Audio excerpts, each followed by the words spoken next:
I'm Tim Jones. I'm a humor writer, and if you don't know that right now, now you do. And it was actually humor writing that brought me to Pakistan. I will explain that later, but if I was not a humor writer, I wouldn't be having this talk to you tonight. Though this is not a humor talk, this is a serious talk.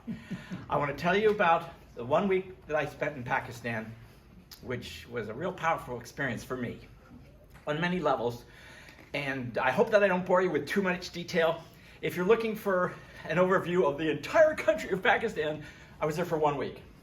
So I have a micro view of the country, but I have some things that I think you might find interesting about the country, about the culture, and about my 1 week with two amazing young men named Hafiz Ramzan and Hammad Hassan. A few of you followed my travels while I was over there, but you'll get to know Hafiz and Hammad a little bit better, I think, by the end of this evening.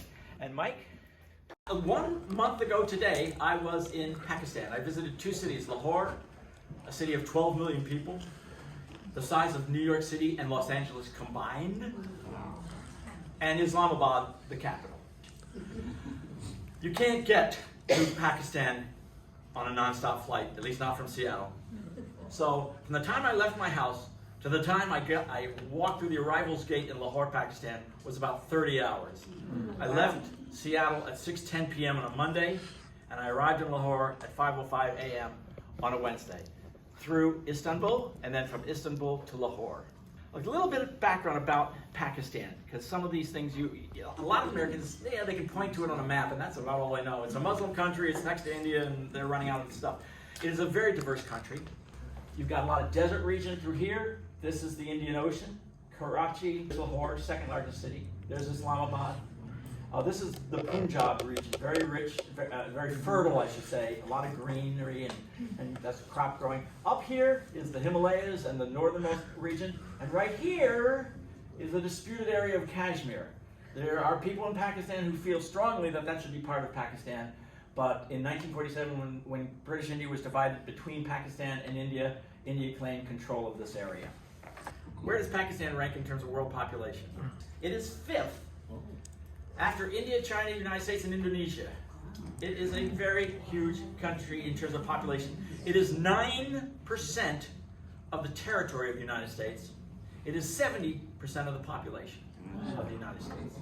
These are the provinces of Pakistan, and again, right up here, you've got this disputed territory, which on most maps will show up as part of India.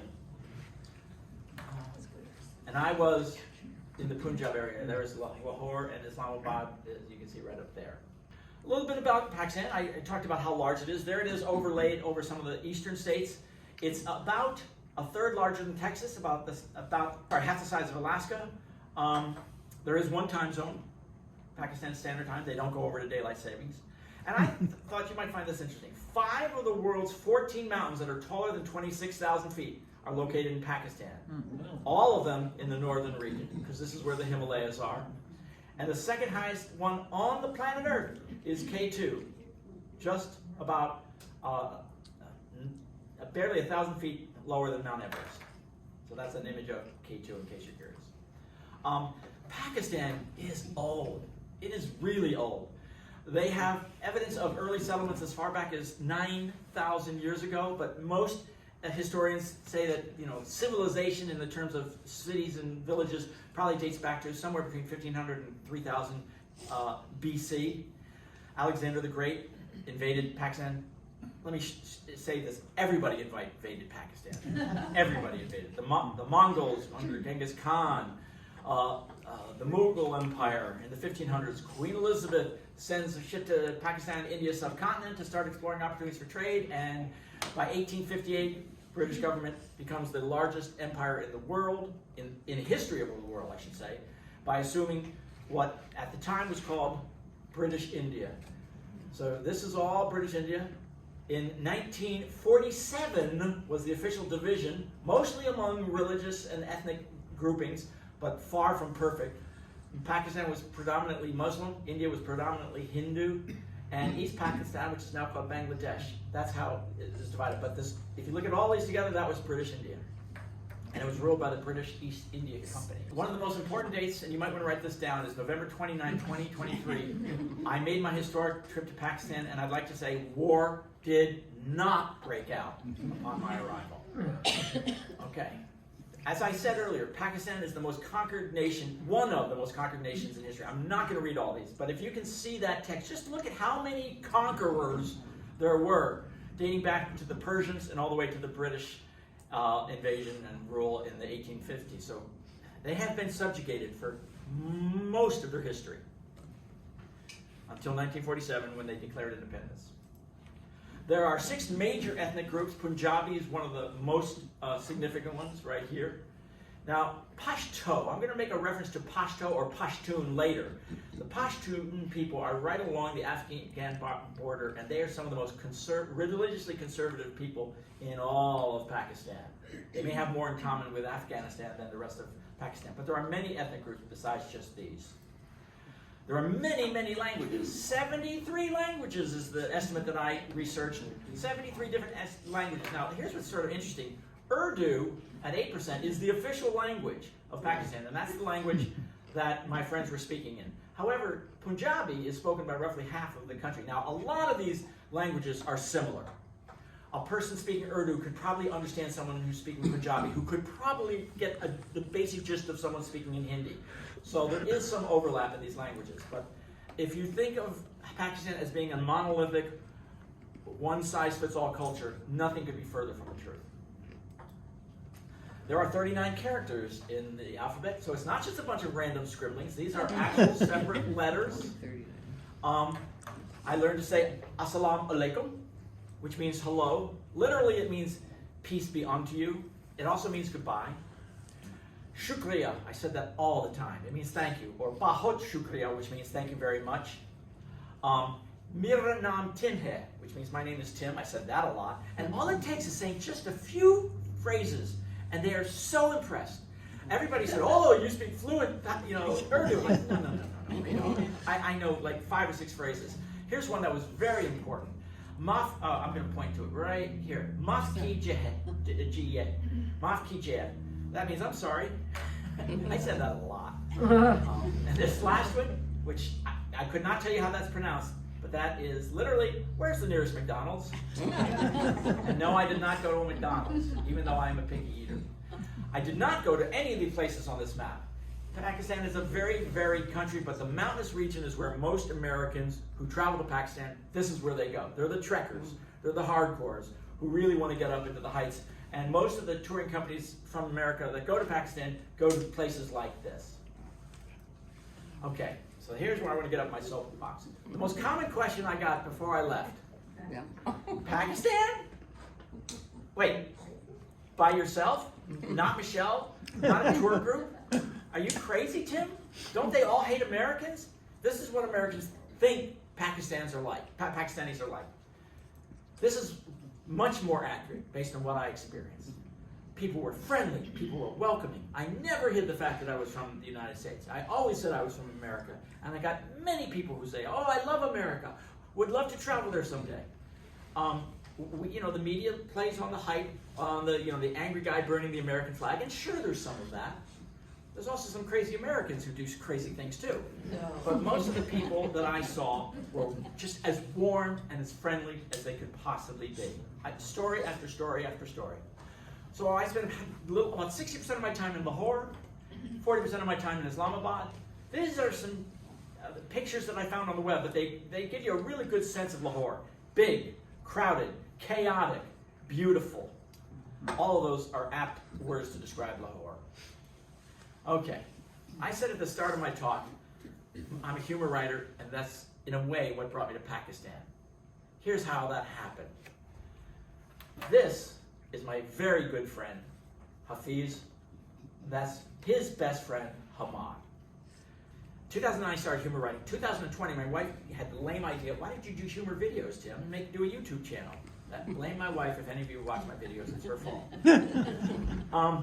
And I'm fine creating content, but I didn't know how do you put the photos in the background and the background images and the captions and the sound effects? I don't know how to do any of that. So my good friend Terry here sitting in the front, said, well, there's this website called Fiverr.com, which has freelance web, social media, internet, video editing, freelancers from all over the world. So I went there, and I found a guy, 14-year-old from Amsterdam, and a then 26-year-old from Lahore, Pakistan. I may have heard the word Lahore. I certainly couldn't have pointed it out to a map. This is Hafiz. So it started, I asked him if he could do this, and he said, yeah, I can do it. In America, to do the editing and add the captions and the background and all stuff for like an 8 to 10 minute video like I do, would cost me between $300 and $400. His outrageous price, $25. My wife wasn't going to support too many videos of me writing a check for $300, but I figured she might live with 25. So I said, let's try this as an experiment, see how it goes, and if I like the quality of your work, I won't look for anybody else. You'll have a long-term customer. Hafiz's English is not perfect, but every instruction I ever sent to him, he got perfectly. And after about 6 months, Hafiz decided he wanted to create this interview series on the web called Across the World, where I would talk about America, and his friend Hammad would talk about Pakistan, and we'd pick different topics. And the first topics were light, like, what do you like to eat for breakfast? And we'd compare notes, and what sports do you like? And we compare notes. But after about 5 months of doing this, we started diving a little deeper. How does divorce handled in our cultures? Is it okay for a Muslim to marry a non-Muslim? What's the situation with guns and gun violence? We started diving kind of deeper into some interesting topics. And over the course of this started in 2020. It's now been 3.5 years. And these are some of the most important people in my life. I've really come to love these people like an uncle and a nephew. I'm sorry about that. I get emotional now. So that's why, for the longest time, Hafiz and Hammad said, we want to meet. We want to meet. After about a year, we started talking about wanting to meet. And I said, why don't you come to America? Michelle and I will pay for your airfare because, they're of limited funds. But it's impossible for young Pakistanis to travel to America unless they got a business relationship. And we didn't I'm paying them $25. That's not exactly a business relationship. It was just hard. It was just really, really hard. So it became clear that the only way we were ever going to meet was if I traveled to them. And that's what happened. So on November 29th at 5:05 in the morning, I'm exhausted. I come through the arrivals gate, and there were like 2,000 people, and they all had black hair, and brown eyes, and darker complexion than me, and they all looked serious. I don't know where, and there were like 3 different directions I could go, and finally I went down this path, and Hafiz saw me, and I saw him, and my first words were, wow! You found me, I found you, we're really here.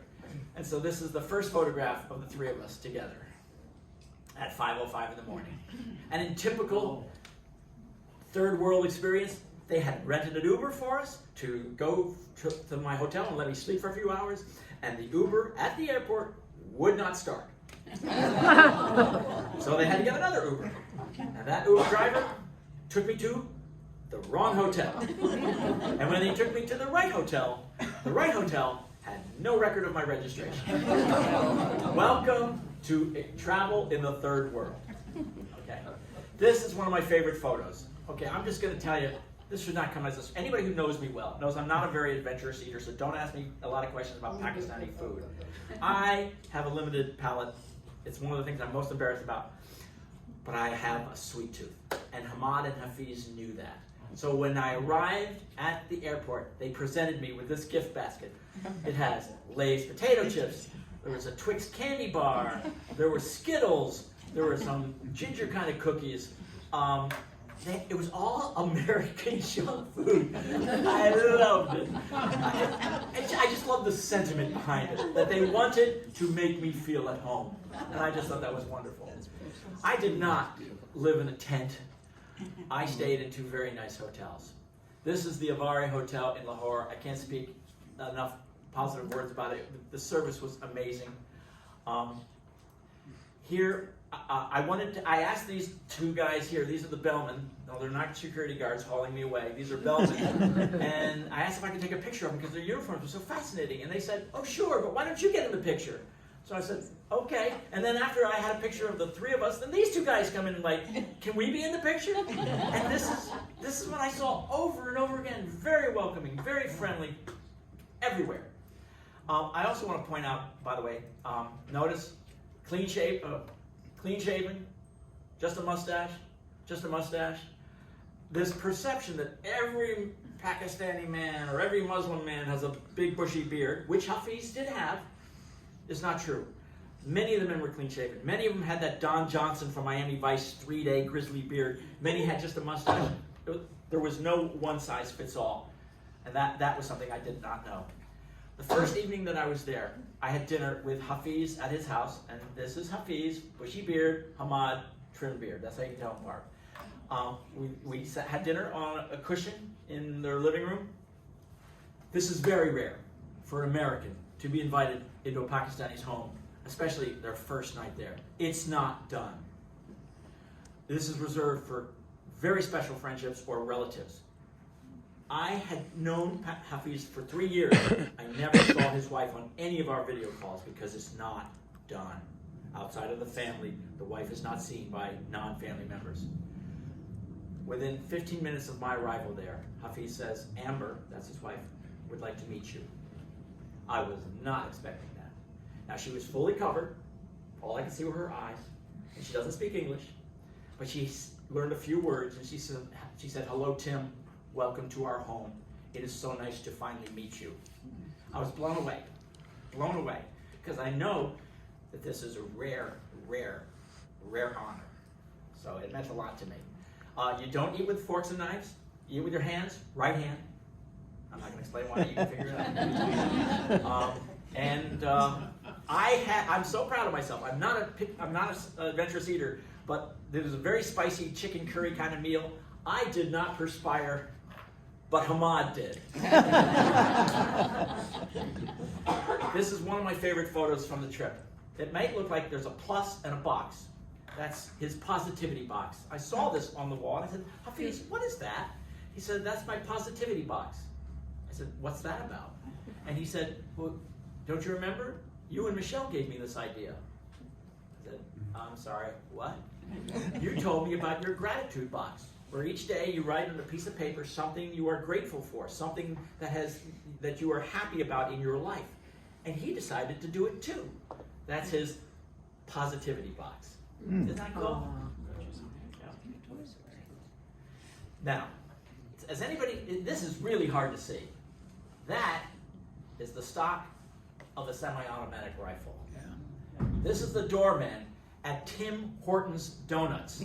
I did not go seeking junk food, but Hammad really wanted to take me out for donuts. And so we went to Tim Hortons Donuts, and this guy who opens the door for you is, I don't know if he's a policeman, a member of the military, he was definitely in uniform, and he had a semi-automatic rifle, and he opens the door and just nods, very friendly, very nice, semi-automatic rifle. I normally tried to dial back the Tim factor a lot during this trip. And those of you who know me, you know what I mean. But I came into Tim Hortons Donuts, and I came up to the counter, and I said, hello, I said, Mera naam Tim hai. This is my store. And he laughed. The guy, he understood what I was saying, and he laughed. So he knew I was just making a joke. Okay.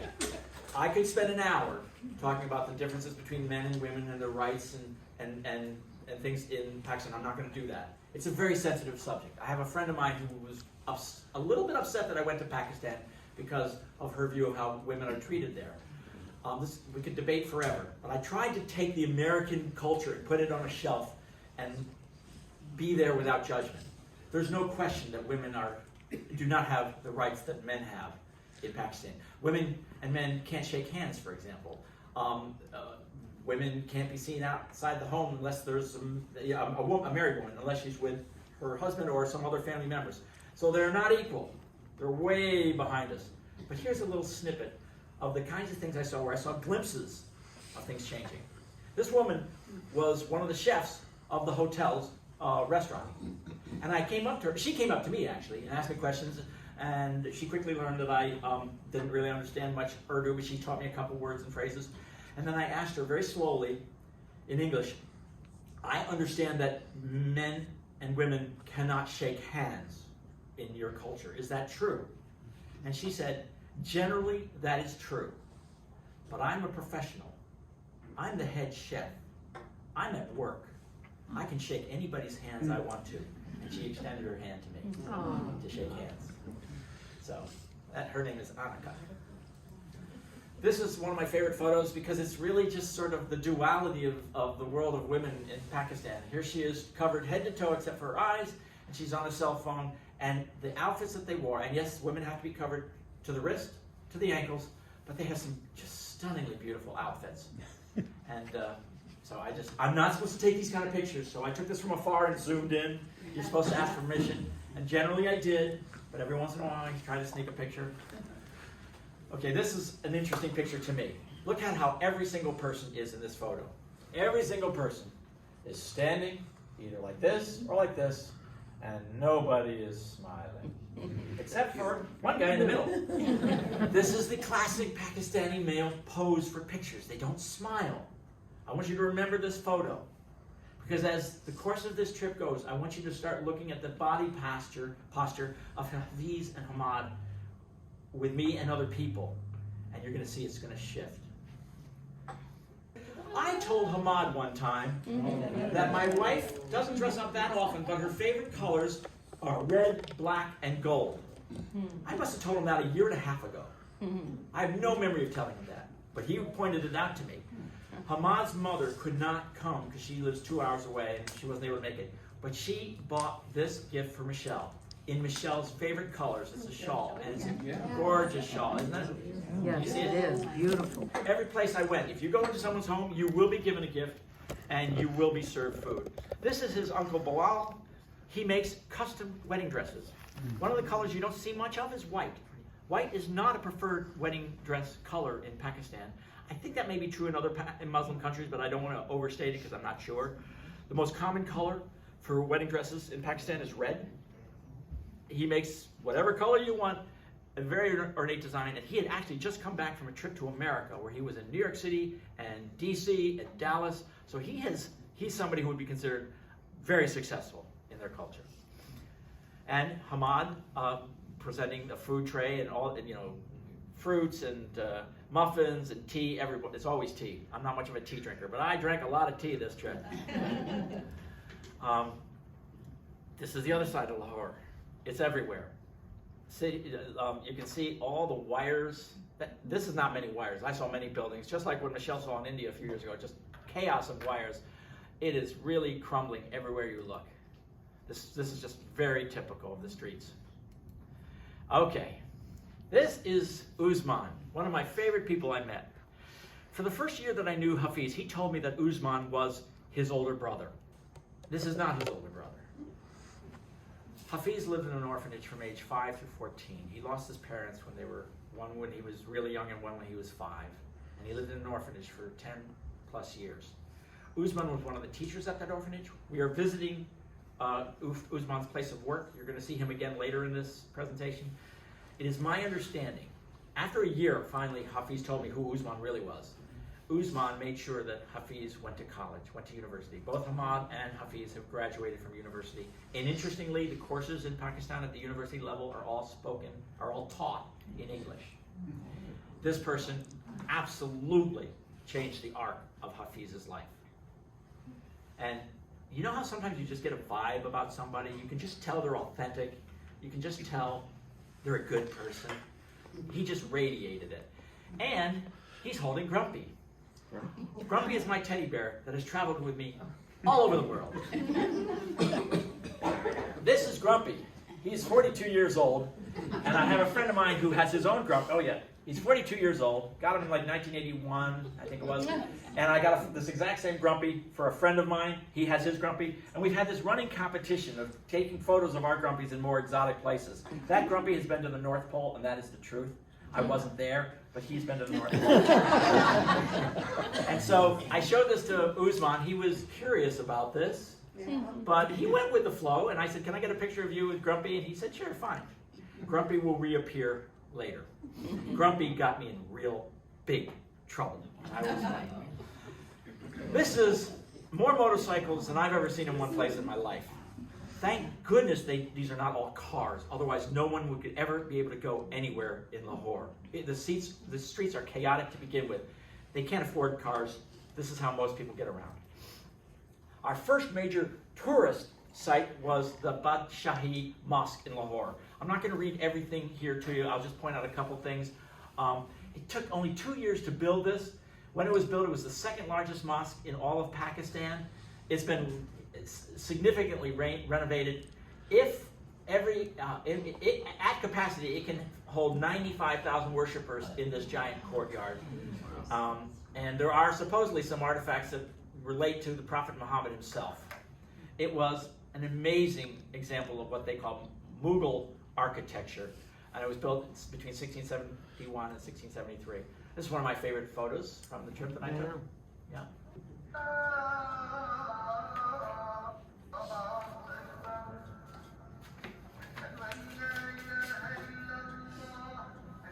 That's the Muzain, call to prayer.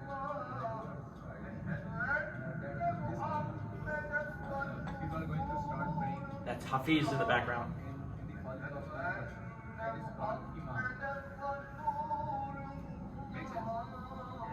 Look how big this square is.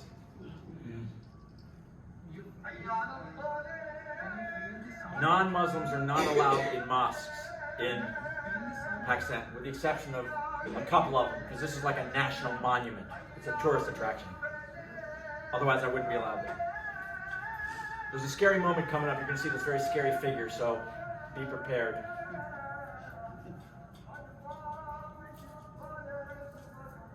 Oh!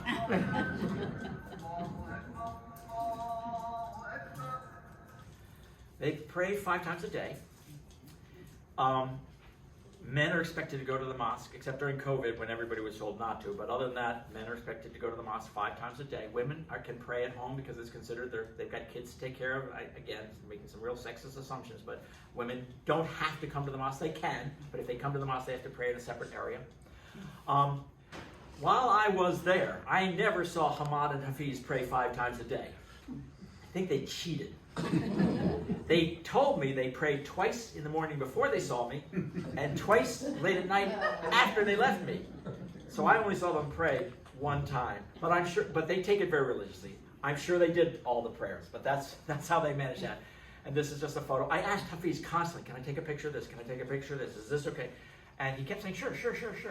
So I love this photo. I'm so pleased because after I took this photo and I was Googling information about the Badshahi Mosque, I saw this exact photo over and over and over again. So I'm like, all right, I got one right. Oh, wait, sorry. This I found fascinating. Okay, there's 10 people in this photo. I was obviously an object of curiosity. I didn't look like them. I didn't sound like them. I didn't dress like them. And I'm old. Most of the people that I saw this particular day at the Badshahi Mosque were young people. And they all came right up to me. They weren't shy at all. They wanted to shake my hands. They wanted to know where I'm from. And I always said I'm from America. And they said, oh, America, ah. They all wanted to know, what do I think? They wanted to know why I'm here and what do I think of Pakistan. I think it was very important to them that I had a positive impression of their country. And I did.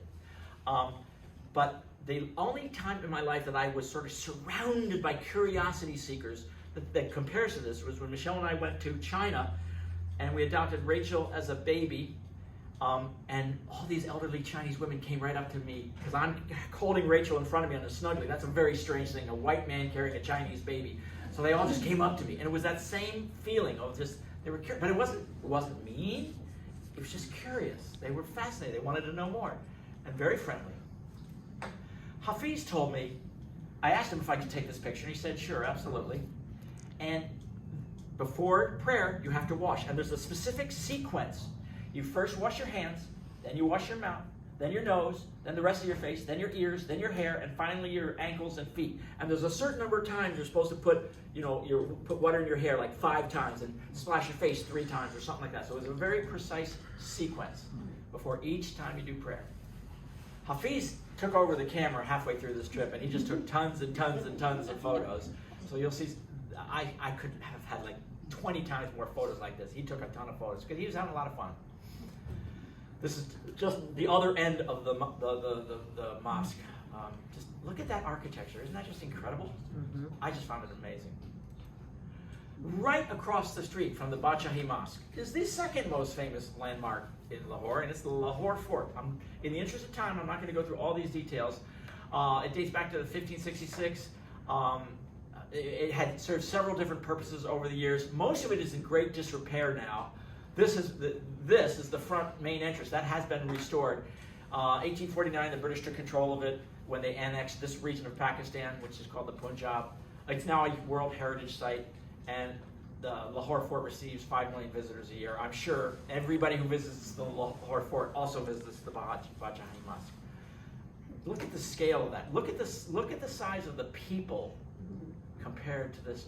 I mean, that's daunting. And to further emphasize that, I took this picture of me, or Hafiz took this picture of me. I'm a little dot. That is me next to the background of the fort. I saw this everywhere, mostly on trucks, but even on these little kind of mini taxis, they just paint them. Most of these are hand painted. A lot of times they have poetry. Sometimes it's words from the Quran. But this is also very common in India, right, Michelle? Yep. This is a cool place. This is called the Haveli. I don't know if all these floors are a restaurant, but we ate up on the roof of this restaurant. And you'll see why I was so impressed by this restaurant. Because it's overlooking the Badshahi Mosque. And right here, if you look carefully, that's the bride. She's wearing red and gold.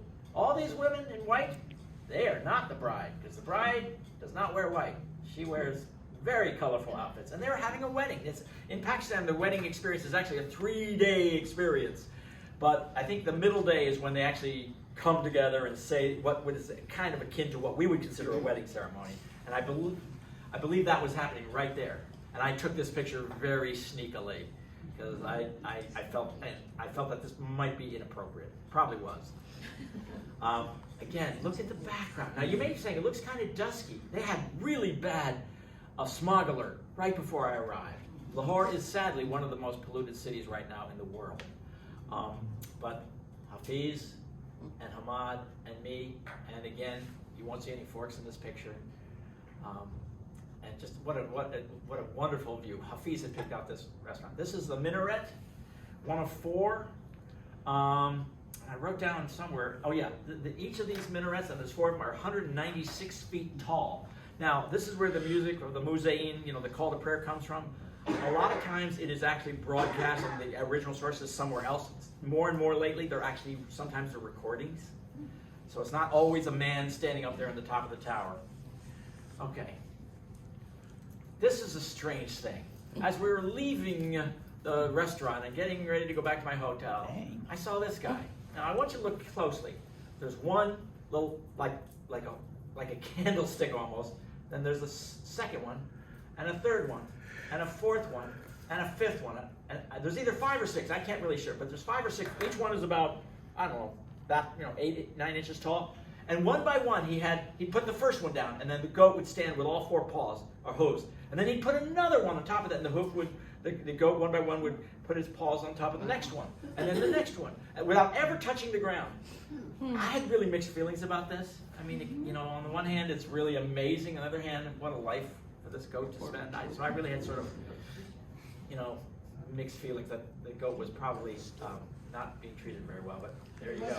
There's something strange. Oh, and don't ask me why, but he's got a unicorn horn on him. I don't know why. I have no idea. Okay. Okay, there's a lot in this picture. There's a lot going on. Okay, one of the times when I kind of screwed up, I went to get a massage in the hotel. It was a nice hotel. Massages here cost like $75, $80. For there, it was $13 for 45 minutes. I said, I'm going to get a massage. I'm exhausted. What the heck? So I went early morning to get a massage. And I'm walking down the hallway in my bare feet. And this guy who's kind of, in charge of making guest services for the floor that I was on said, Tim, he knew my name. Tim, let me get you slippers. And I said, in classic American style, that's all right. No, I'm fine. No, it would be no problem at all. You wait right there. I'll get you some slippers. When he said it the second time, I realized I'm making a faux pas. I'm supposed to. It's interesting. In mosques, you have to take off your shoes because they're considered unclean. But walking around a hotel, you are supposed to have something on your feet. And so he was so gracious about it, he made sure that he didn't embarrass me. And here's the second part of this picture. So I went and got my massage. And the person giving me the massage was, I'm going to guess, about a 33-year-old woman, a little bit heavyset. She was a Catholic. She was not a Muslim. So I asked her questions about how the Muslims treat you, and she said everybody treats me with respect and kindness. And then, about 10 minutes into the massage, she says, so, are you in Pakistan to find a wife?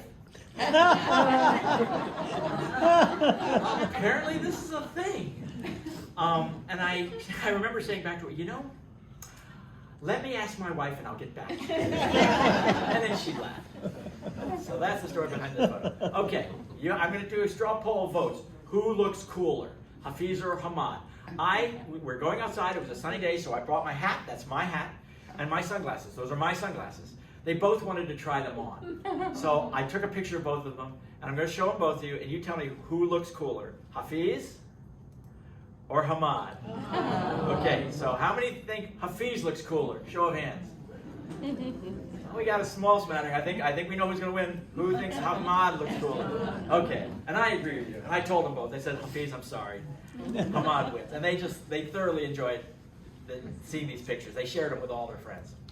We did not go into Timmy's Pizza, but there is a Timmy's Pizza, and I had to take a picture of it.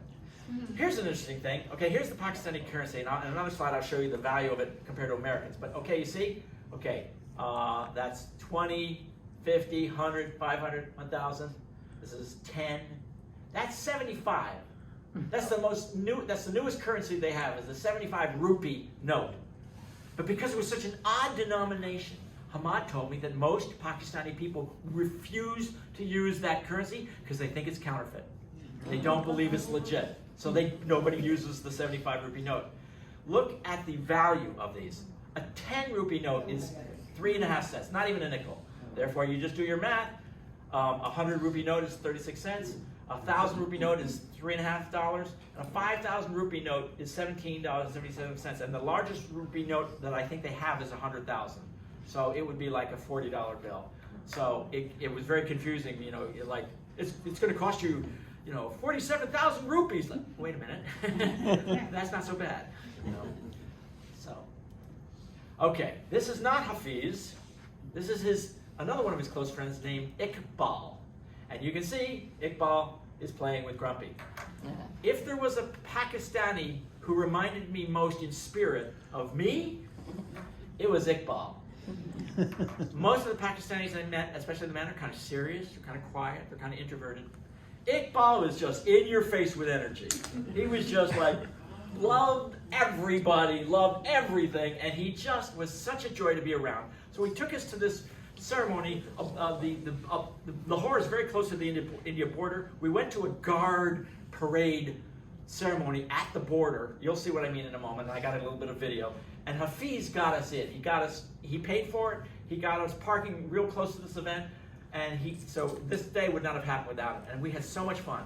So this is us, taking more pictures of. Now I want to show you something. You're going to have to look really closely. All of us are wearing face paint. There's this guy offering to paint our faces in Pakistani colors, green and white. It was like we were going to a football game. And so Hafiz was like, Tim, you don't have to do this if you don't want to. You don't have to have your face painted. I said, are you kidding me? Yeah, let's do it. And so I got my face painted, and everybody else got their face painted too. You might see it in another photo. That's the India side, and it looks like a football stadium. The Pakistani side looked like a high school football stadium. They were like bleachers, like 6 rows. That looks like it could hold 7,000 to 10,000 people. That's the India side, and this is the border crossing gate. They had like cheerleaders, okay? So this is a very if you know, vocals, cheering, shouting kind of occasion. It wasn't shouting like "Death to America." It was shouting like, "Have fun! Let's support the home team." So the Indians were supporting the Indian soldiers doing their parades, and the Pakistani, and this guy was exhorting them to cheer and shout, and I got totally into it. And this drummer, same thing, trying to get people into shouting and cheering. And don't you just love this headdress? Isn't that fascinating? Shoes. So fascinating. Okay, so here are the soldiers. You're going to see a couple of videos just to get a sense of it. The Pakistani soldiers are in black. The Indian soldiers are in tan. Let's just watch a couple.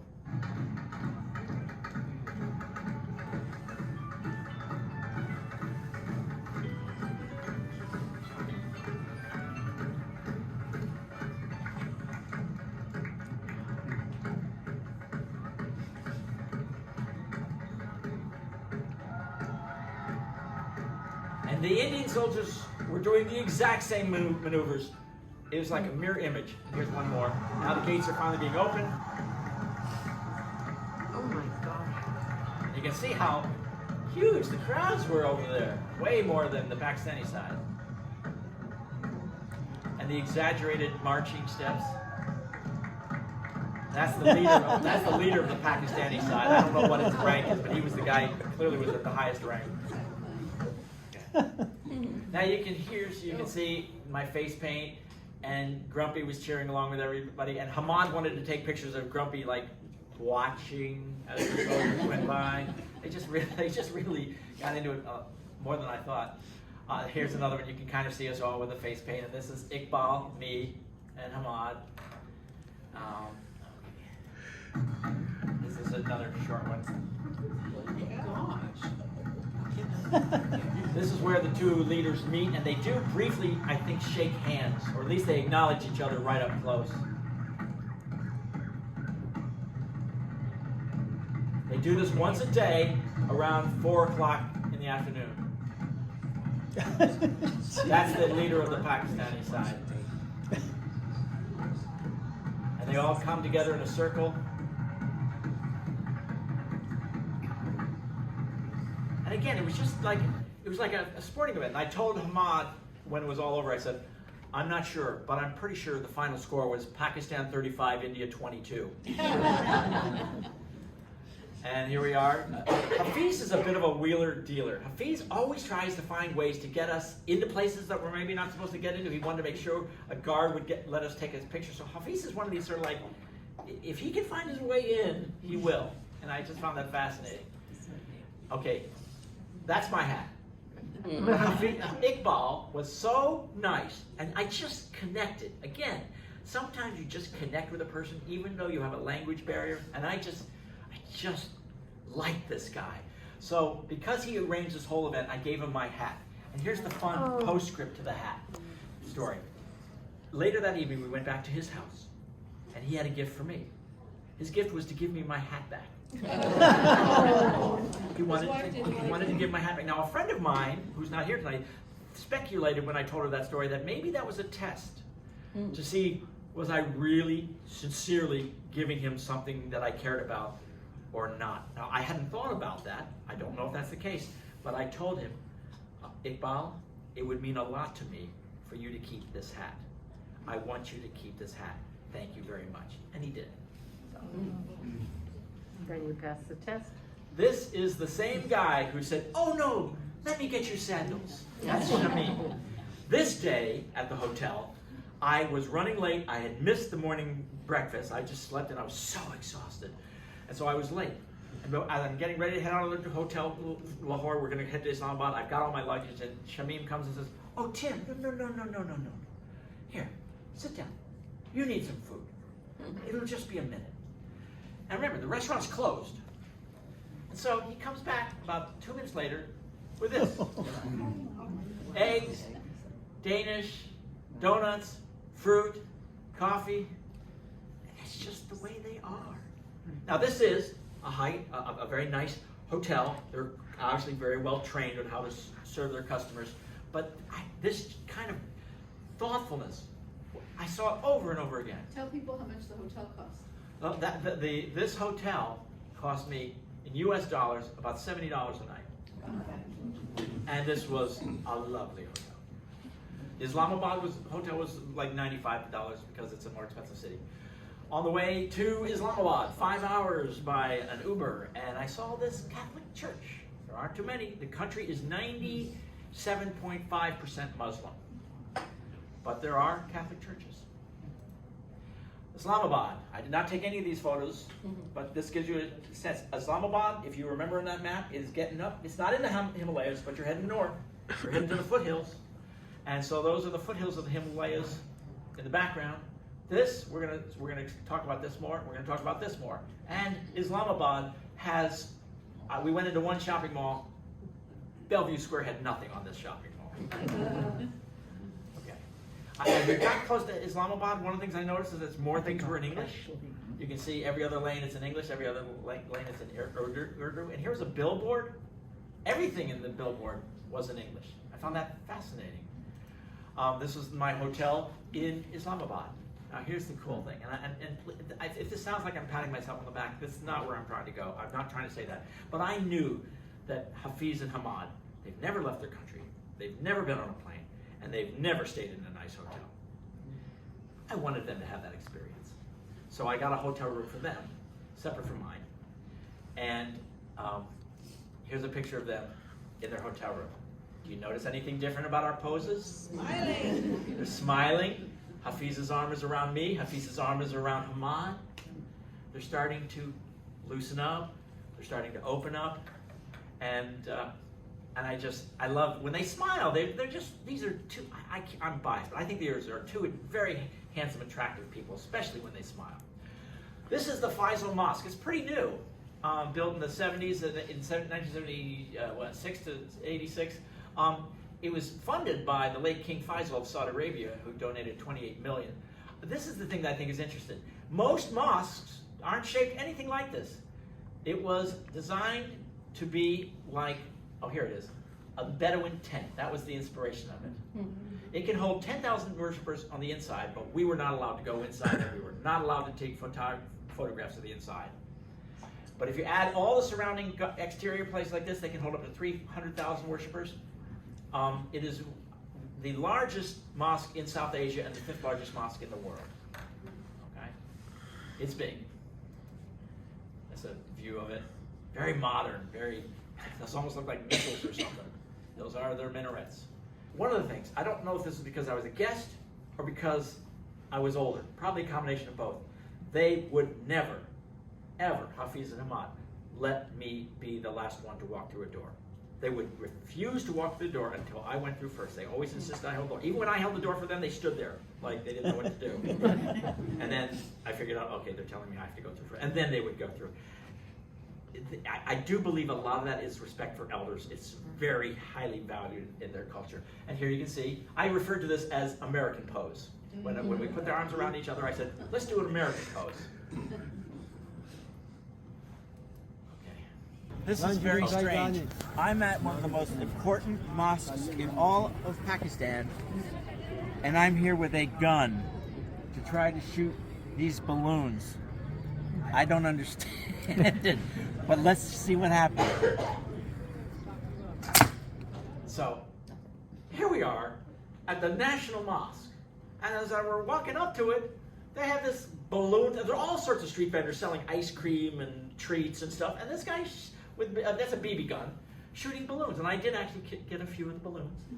But I was like, what? This seems so out of place here. But I just sort of went with the flow. Okay, you have to be very careful about taking photos of women in Pakistan, or people in general. But notice, this woman, no headscarf. This woman, no headscarf. Headscarf, headscarf, headscarf. None of these women were in full hijab. Though there were definitely many that I saw there, because this is a mosque after all. But look at all the colors. Now, all of them are covered to their wrists and to their ankles, but let me be unequivocal. Pakistani women care about fashion. Absolutely. Now, remember what I said? You're not allowed to go inside the mosque, and you're not allowed to take pictures. Well, that's where Hafiz comes in.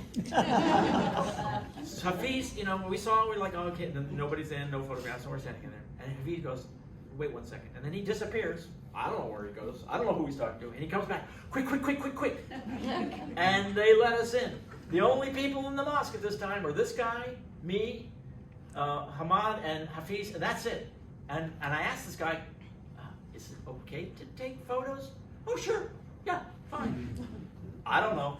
I don't know what Hafiz said. I don't understand. But this was just huge and just fascinating. And there's no columns in the middle. If you look closely, there's no columns to support this. So this is really an engineering marvel. Here's where Grumpy got me in so much trouble. Oh my God. Okay, so the whole time on this trip, Hafiz and Hammad. Hafiz wants me to have fun, and he packs my agenda, and we should see this, let's see this. All the things we do, that's all Hafiz. Hammad wanted to protect me. Hammad wanted to make sure I didn't eat food that would disagree with me. He kept insisting we tried American restaurants. I kept saying no. He just wanted me to be safe. And he said, when you leave the hotel, we will be by your side at all times. At all times. We will never leave you. And when they went to prayer, they took turns. So there was always one with me. We were at the National Mosque. Any event. So there was only one time when they were not by my side. And they said, could you just sit here on this bench for 15 minutes? We will go pray and we'll go back. I said, fine, don't worry. What could go wrong? So I take this little grumpy bear and I'm holding him up, pretending to take photos just like this. But I'm really taking a photo of these two women who are dressed in this beautiful, identical, matching outfits that are over there. But I'm pretending like this, but I'm kind of click, click, click. So I'm sneakily taking a picture without asking permission. 15 seconds after I take that picture, a gentleman sits down on the bench right next to me. 15 seconds later, he'd been watching me the whole time. And he couldn't speak English. I couldn't speak his language. But he had two words that I recognized. Wife and photo. Ooh. So I apologized profusely. Mia, whatever it's Maf. That's what I kept saying over and over. And I tried to explain, I'm so sorry. And he clearly was trying to ask why. He wasn't mad. He was confused. And I said, everybody's so beautiful. I just like taking pictures of the outfits, but I'm very sorry. I showed him a picture of my wife, and that did seem to mollify him a little bit. At the end of this, Hafiz and Hammad show up after I've clearly started to create a minor international incident. And Hafiz starts talking to this guy, and that's when Hafiz learns that he's not just some guy, he's a Pashtun. And if you remember what I said at the start, the Pashtun, who mostly live near the Afghan border, they're very conservative.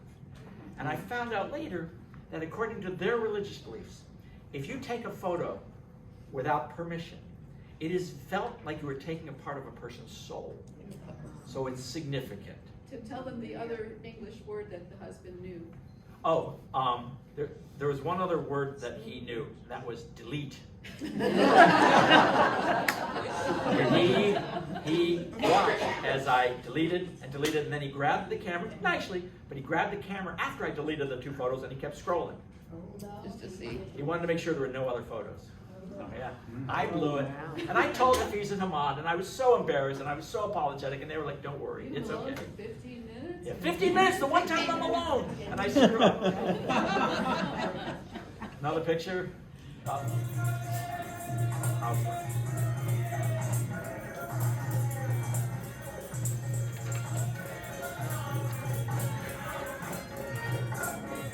Okay, so we're now at the National Heritage Museum, and one of the things, my key takeaway from this museum was that Pakistan is a country of many ethnicities, many cultures, many languages. It's very diverse in many ways. It is not homogeneous. I just like this photo. It was inside the museum. It was an actual store. I just love this photo. I can't say anything more about it. I don't have details. This is one of my favorite short stories. I'll try to make it quick. In Pakistan, marriages are arranged, okay? Very few people do love marriages. And yet at the National Museum, there was 4 dioramas like this in a row. And each one was about a love story between a man and a woman. And each one of them, something happened to thwart their love. Very Romeo and Juliet kind of things. These loves that went awry. And ultimately somebody tried to screw up and break up their passionate love. And so I asked Hammad, I said, Hammad, for a country that preaches arranged marriages, why is it that the most famous folklore stories are all about romantic love? All of which end badly. And he said, well, he was so quick. He said, well, it just goes to show you the problems that happen when you marry for love. And then he laughed. He was making a joke, and I thought that was very funny. Another one of my surreptitious photos, which I was pretending to take pictures of. Isn't that lovely architecture? Look at that. Oops, click. So. This man is wearing, I have seen it, kameez shalwar rather, kameez. and I've also seen a shalwar kameez. I've seen it both ways. The kameez is this tunic that goes down to the waist, and the shalwar is like, they're like kind of pajama pants. I saw this everywhere. And this is another example. I just liked the way this guy was dressed. He just looked really sharp. And so I asked if I could take his picture, and he turned out that he spoke English, and he, like happens all the time, he said, would you like to be in the picture too? And I said, yes. And we just chatted a little bit. And, you know, yes, they come off as serious, but the moment you engage, again and again and again, everybody was so friendly and so warm. I don't know the details about this. This was a display of some of the different types of dresses of the women in the different ethnic groups. Historic. Most of these, I think, are. I don't think all of these are current. Some of these, I don't really know what the time period is. Maybe these are current, but it's just showing that different ethnic groups dress differently. I assume that these are considered all to be, formal attire. Hammad always had two phones on him all the time. So young people in Pakistan, just like young people here, they're on their phones.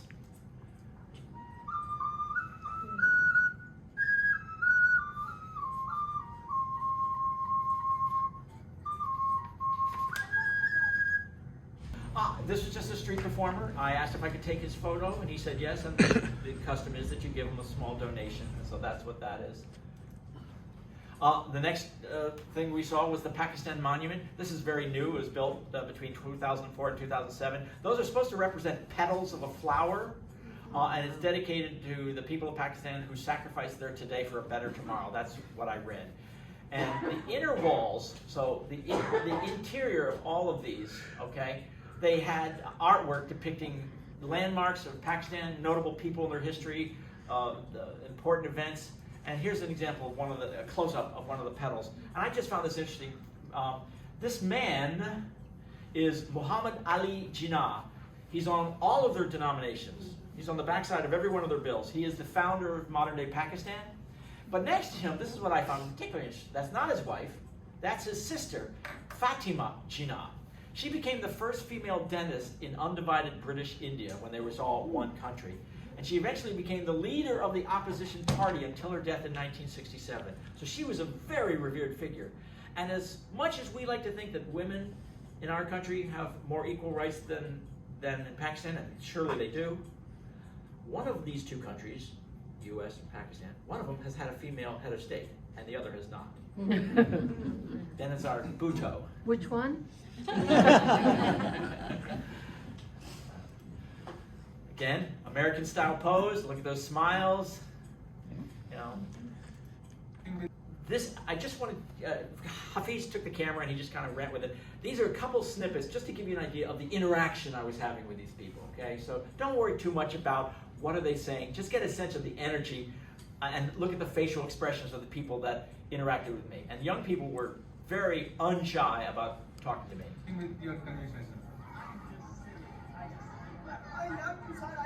I love America. Are you from Pakistan? No.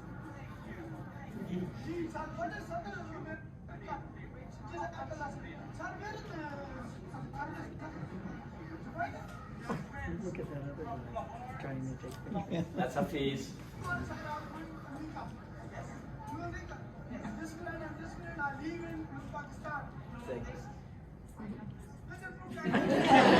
want to go to the camera.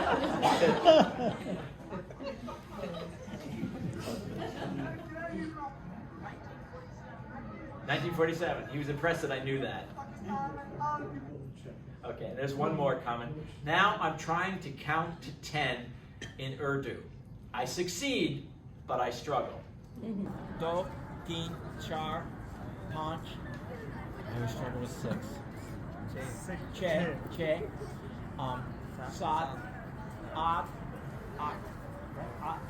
Yes.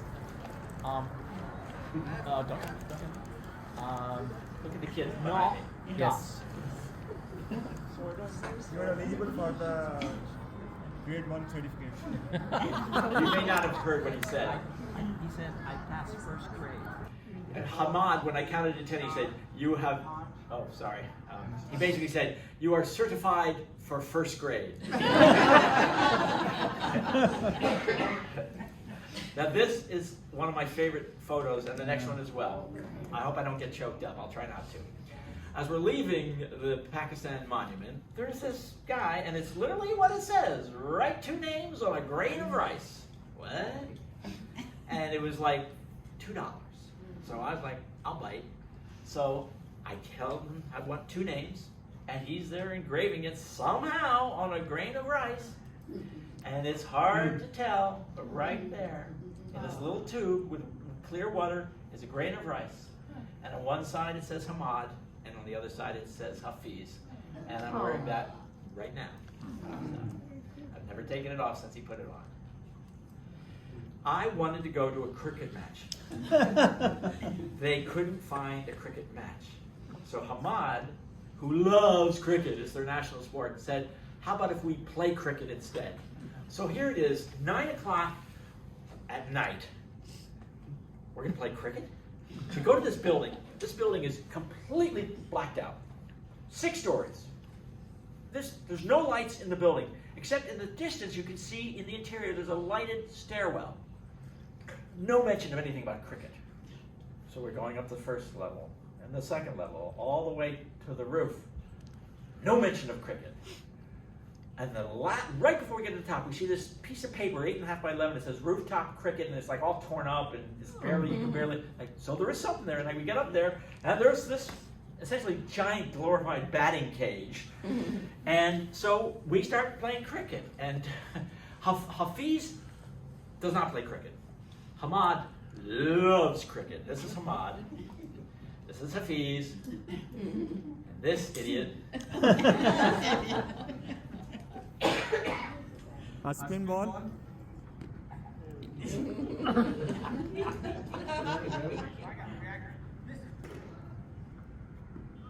Oh! I did it! So then I invited them to play each other. And here's the thing that I love about this story. They got very competitive with each other. And they accused each other of cheating. All in fun, all in good fun, but they accused each other of cheating, and they both claimed that each one had won the game. And I said to them afterwards, Hafiz and Hammad, I've seen a side of you I've never seen before.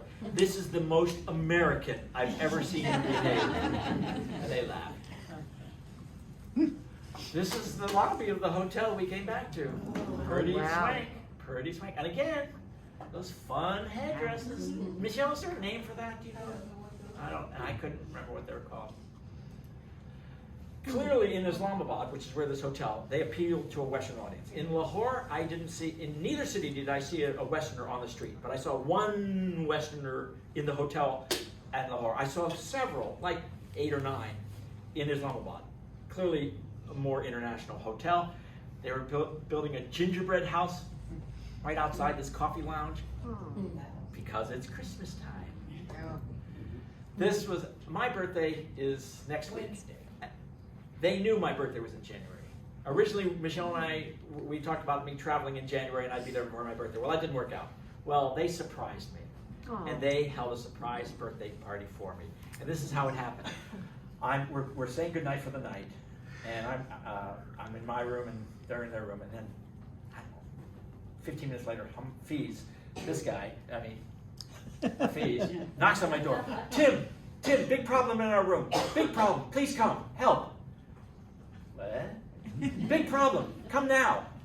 So we come to the door, Hammad opens the door, and they have inflated each one of these balloons, happy birthday. They ordered a cake from the hotel chef. They had a surprise birthday party. And they gave me a tennis racket. And whoa, I went a little too fast. It was just, it just blew me away. I think that's it. Okay, so that's that.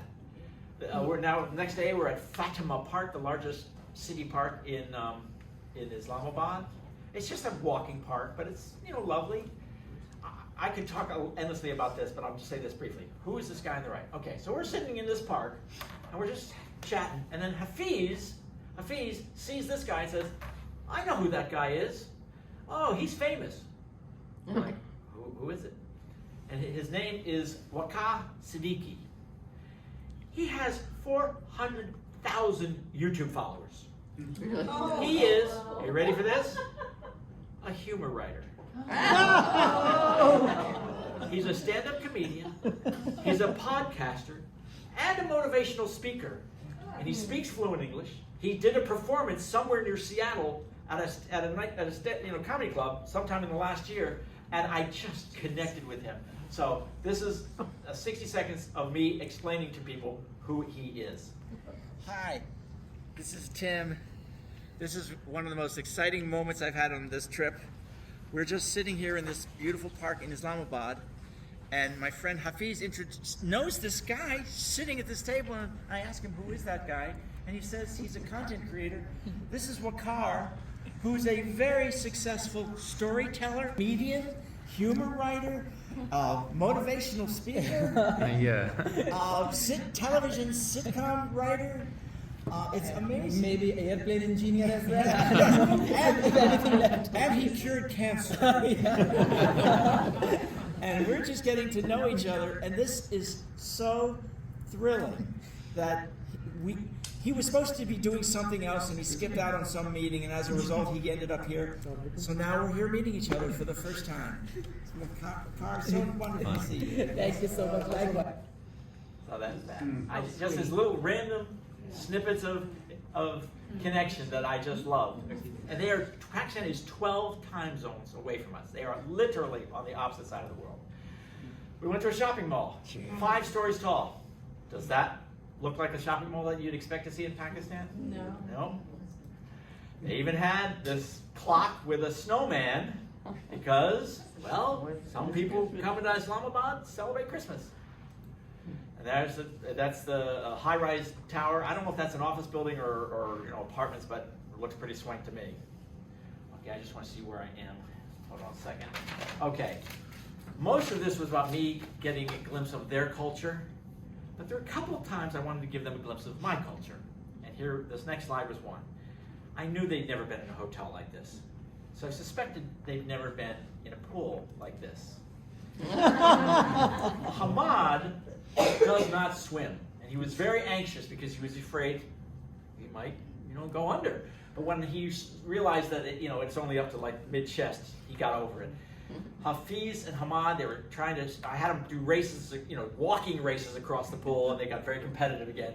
But then Hammad and I was on my high school swim team. I'm a swimmer. I told Hafiz, let's do 4 short laps across the short length, back and forth. And I said to Hafiz, I'm going to win. I'm just telling you, I'm going to win. And he said, no, you're not, you're old. And so we swam, and in real swimming, not walking, but real swimming, and I'm pulling ahead. He can't quite keep up. About after the 3rd length, I'm being held back. He grabbed my swim trunk to keep me from winning. And that's something he never would have done the first day. He never would have done that the first day. I love that because it showed me that we were connecting, we were bonding, we were able to let our guard down. We went to this restaurant on the hills outside of Islamabad. It was the only time I was terrified of my entire trip because the drive up was windy, hilly, steep hairpin turns. The driver originally did not want to take us because he didn't think his car had the power to get us up the hill. And he refused to drive us. He refused. I'm not going to take you. Hafiz pulled him aside. I'm sure you can do this. I know you can do this. No, I don't think my car has enough power. Hafiz essentially bribed him. He said, here, how much more do I need to give you so you will take us up there? I don't know how much he paid him, but the guy took us up to this restaurant. And when we got to the top, it was like, oh my goodness.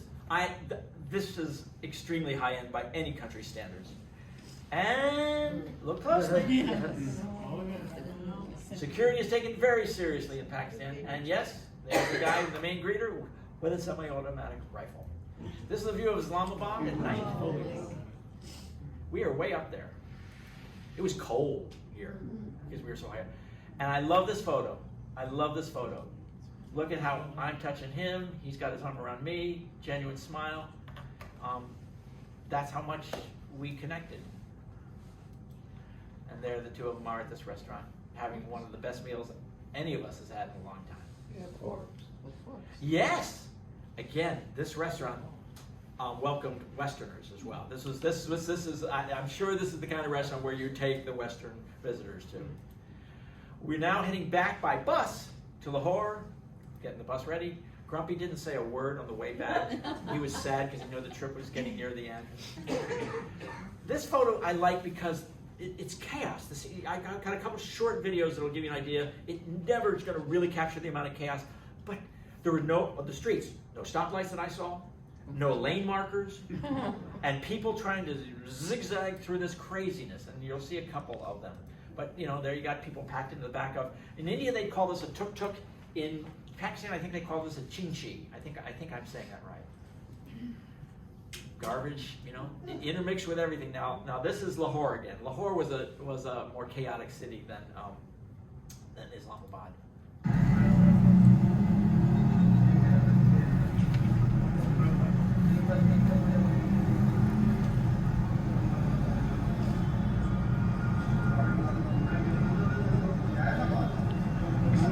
It's like all time Lahore. The next slide is only 6 seconds long. Look at the woman in gold on the back and look how she's seated on the motorcycle. So you might have to look closely, but just watch. Look at that left foot. She is sitting side saddle. That's how they do it. That's how the women ride. Would you ride a motorcycle side saddle? Crazy.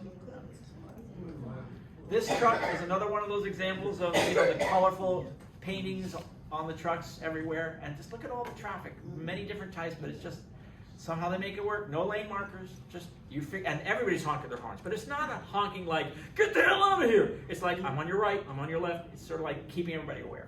Is that light rail above? I think it is. I believe, I didn't really focus on that before, but I'm pretty sure you're right about that. I'm going to give you an educated yes. Yeah, what a concept. Yeah. Okay. We're getting very close to being done. We're about 5 minutes away from being done. And I make it emotional at this part. This is one of the highlights of my life.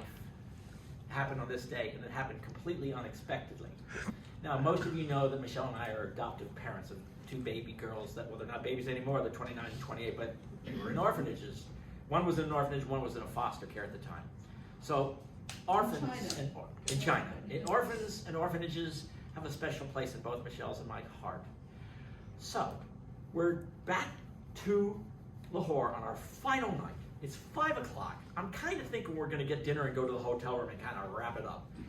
And Hafiz says to me, very much in passing, would you like to go see the orphanage where Usman works? And I'm like, I'm not going to turn that down. So I said, sure. I had no idea what I was in for. So this is the Blessed Home School for Orphans and Needy Children. And this man in the back is Mr. Zubair. He's the man in charge.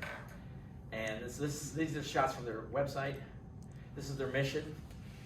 Striving to build a strong nation by providing quality education, character building, leadership, and life skills to orphans and street children. So there's Mr. Zubair with me. There's Usman, who works there. He's among the leadership team as well.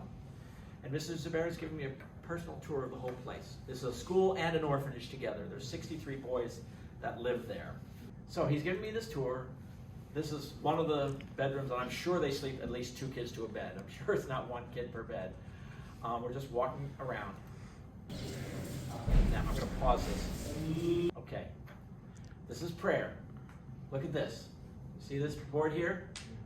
Look at the ones in red. I don't know what the one in green means, but that's the first one says 5:45.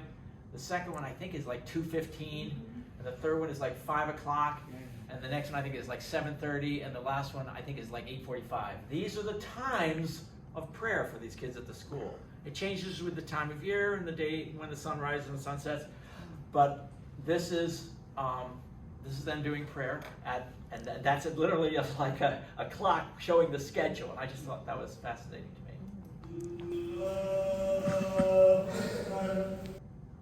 Okay, so here's the part that really stunned me. So there's Mr. Zubair. He says, "Would you like to meet the kids?" And I say, yeah. We walk into this room. There's probably 45 kids that are all there sitting in on these beanbag chairs. And there's this little, as you can see, sort of a stage, kind of, it's a couple feet tall. There's some seats. That's Hafiz. He's going to translate for me. That's me. That's Uzman. That's the person who's head of their computer lab that they just started. And this is our taxi driver. So Mr. Zubair gets up there, and Hafiz is translating, okay? And he says, "Children, we have a great honor." Again, I had no idea any of this was happening. "We have a great honor. Tim Jones has come to Pakistan from America, and he's here to meet you. He grew up in Albany, America." That's how he said it. "And he went to University of Virginia." Like, how does he know this stuff? I mean, yes, he probably found this out from LinkedIn, but there's a million Tim Joneses on LinkedIn. "He went to Ohio State University for law school and his MBA, blah, blah, blah, blah." He's describing all these things about me. "He's a humor writer." And then he turns to me and says, "Tim, would you like to say a few words to the kids?" Fortunately, I'm usually not at a loss for words, but I was not ready. I wasn't quite ready for that. So I talk a little bit about this wonderful experience and how I met these two young men that are like family to me. And then I opened it up for questions. And one of the kids asked, "What was it like when you saw Hafiz and Hammad for the first time?" And even before Hafiz could translate my response, I said, "I saw Hafiz and I went, wow!" And it was just the American inflection and emotion and my gestures, and all the kids laughed. They loved that. And then one of the kids asked, "Of all the places you visited in the world, what is your favorite country you've ever visited?" Well, and of course, naturally, I said Luxembourg. No, I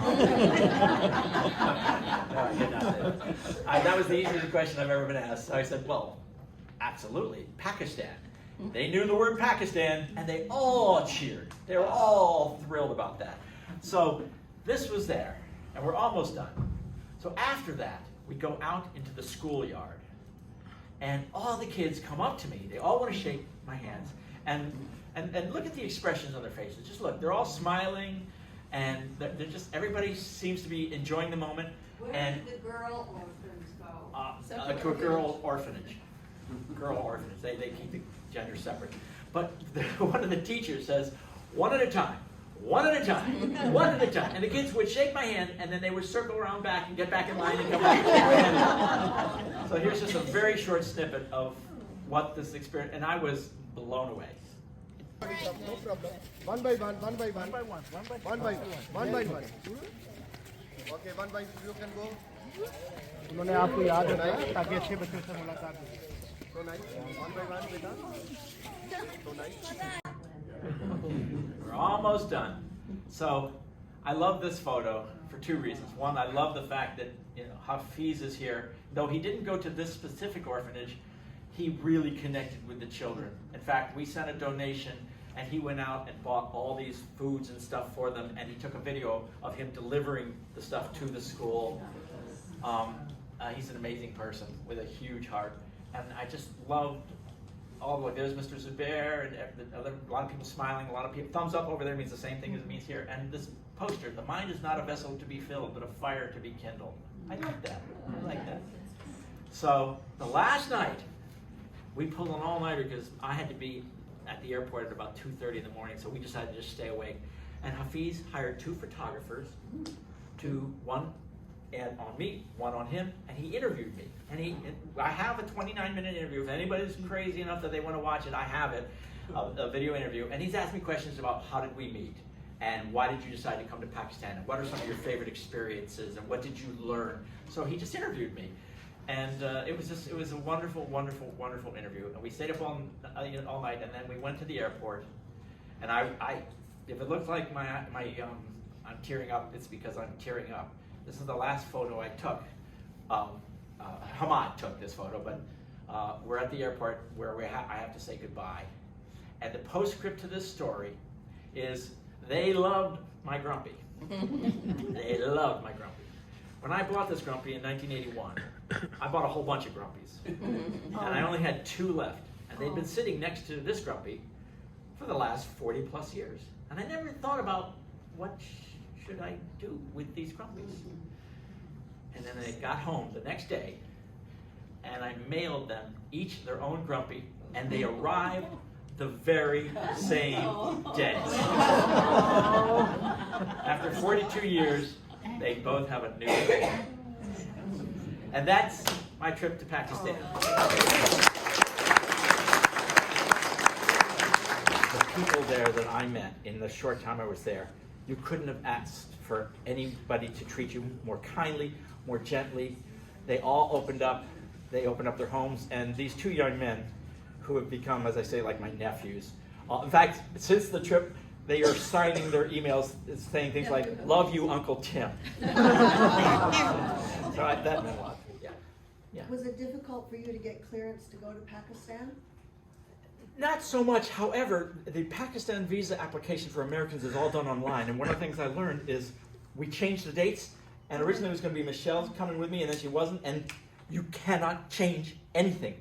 Once you apply online, it is fixed in stone. So I sent emails to consulates in Los Angeles, consulates in Islamabad, all over the place, waiting for an answer. Nobody answered. And finally, one person called me from Los Angeles, from the Pakistani consulate in Los Angeles, and I explained my situation. I'm trying to change it, but I can't change it online.